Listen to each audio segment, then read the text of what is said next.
The first time Claire Thompson heard it, she thought she was imagining things. It was past midnight in her new apartment in Portland, Oregon.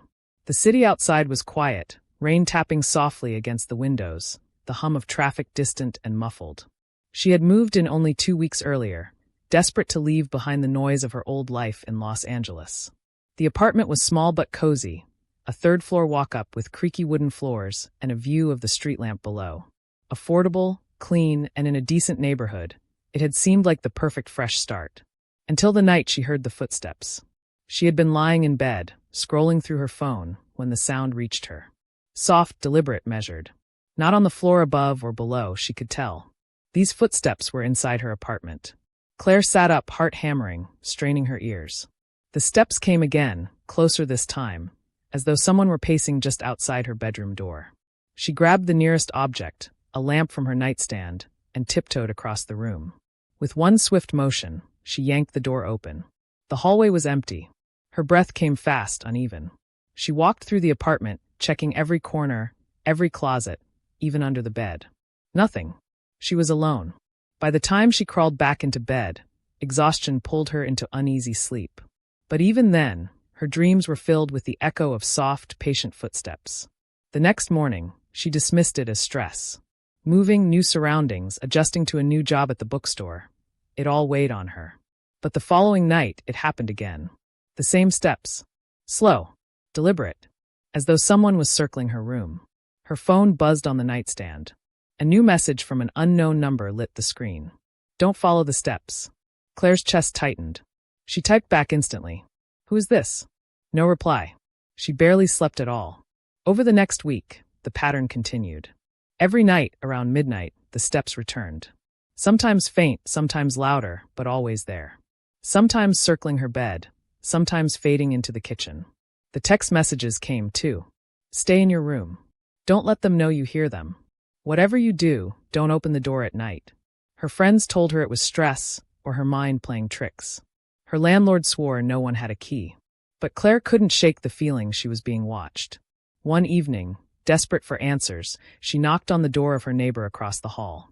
An elderly woman named Mrs. Green answered, her eyes sharp behind round glasses. Have you ever heard anything strange at night? Claire asked hesitantly.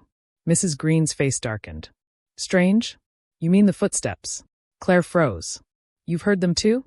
The woman nodded slowly. Everyone who's lived in that apartment hears them. Some leave after the first week. Some stay long enough to regret it. Claire's skin prickled. What are they?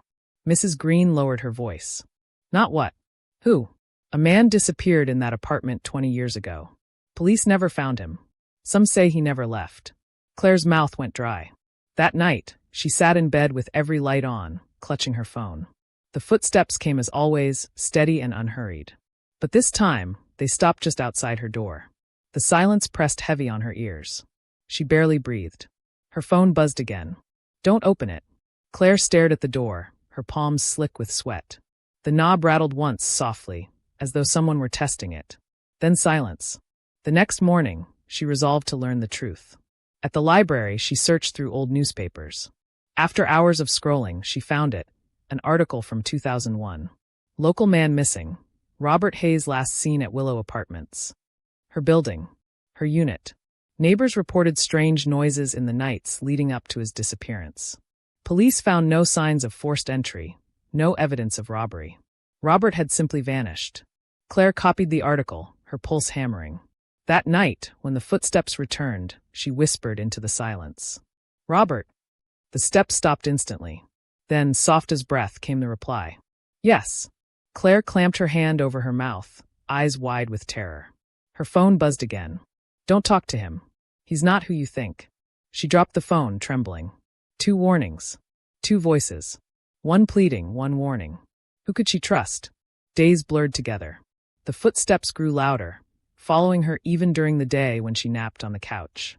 Shadows flickered at the edges of her vision. Once, while brushing her teeth, she swore she saw a man's reflection behind her in the mirror, tall, gaunt, with hollow eyes, only to spin around and find nothing there. Her friends begged her to move out.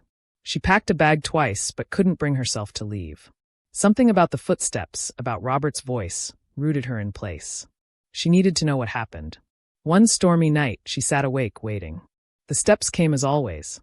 This time, she rose and followed them, ignoring the warning texts buzzing on her phone.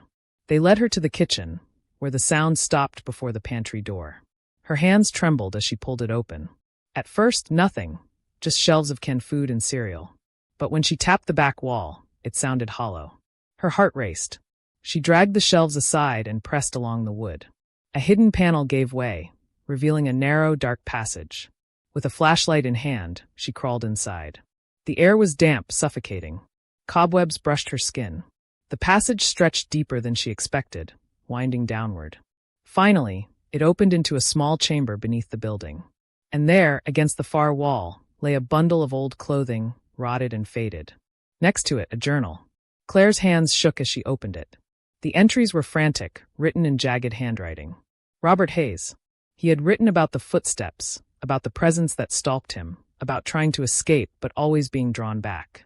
The final entry chilled her to the bone. He walks when I sleep. If anyone finds this, know that he's still here.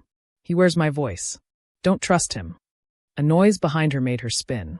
The passage was dark, her flashlight flickering. From the shadows, footsteps approached, slow, steady, deliberate.